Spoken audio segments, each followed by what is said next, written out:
Bartholomew, a name often overlooked when people talk about Jesus' 12 disciples. He didn't write any books in the Bible. He didn't preach the most famous sermons. But what if I told you his story was one of mystery, faith, and an ending that shook the world? Let's go back, way back, to a small village in Galilee. Bartholomew was born into a family of farmers and fishermen. Some called him Nathanael, which means God has given.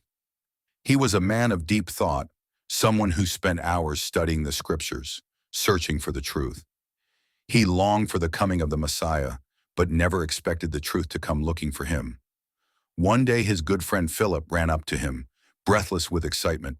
"Nathanael, we've found him, the one Moses and the prophets wrote about, Jesus of Nazareth, the son of Joseph."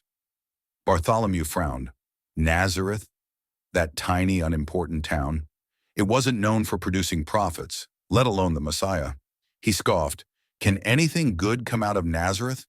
Philip didn't argue. He just smiled and said, "Come and see." Curious, Bartholomew followed him, and when they arrived, Jesus looked straight into his eyes. "Here is a true Israelite, in whom there is no deceit." Bartholomew was stunned. "How do you know me?" Jesus smiled. "I saw you under the fig tree before Philip even called you." His breath caught in his throat. No one had been there when he was deep in prayer under that tree. No one except God. At that moment, he knew. This was no ordinary man. "Rabbi," he whispered, falling to his knees, "you are the Son of God, the King of Israel." Jesus chuckled, helping him up. "You believe because I said I saw you under the fig tree? You will see even greater things than that. You will see heaven open and the angels of God ascending and descending on the Son of Man." And so Bartholomew, Nathanael, became a disciple of Jesus. From that day on, he followed Jesus everywhere.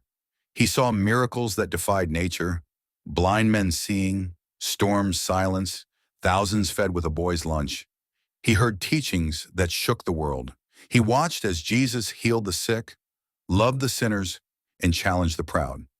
Unlike Peter, who was outspoken, or John, who wrote much about Jesus, Bartholomew was quiet. His name appears in the lists of the 12 disciples, but not much more. Yet he was there, faithful and steadfast. Then came the darkest moment, the crucifixion. The one he had called king was now a man hanging on a cross. The world grew dark. His hope seemed lost. But 3 days later, everything changed. The tomb was empty. Jesus was alive. And Bartholomew, along with the other disciples, received a mission. Go into all the world and preach the gospel. And that's exactly what he did. Bartholomew is believed to have traveled far and wide. Some traditions say he preached in India, where he left behind a copy of the Gospel of Matthew. Others say he went to Arabia, Ethiopia, and Mesopotamia.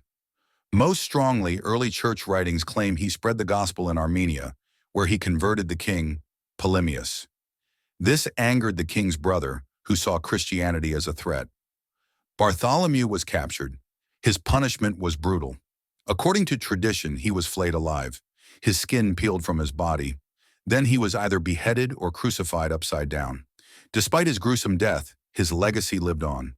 Today, Bartholomew is remembered as the patron saint of leather workers, butchers, and tanners, perhaps because of the way he died. His name is honored in churches around the world, and his mission helped plant the seeds of Christianity in many nations. Bartholomew's story isn't about fame. He wasn't the loudest disciple, the most well-known, or the most written about. But he was faithful. He followed Jesus, no matter the cost. And today, his name stands as a reminder that God sees even those in the shadows. He saw Bartholomew under the fig tree.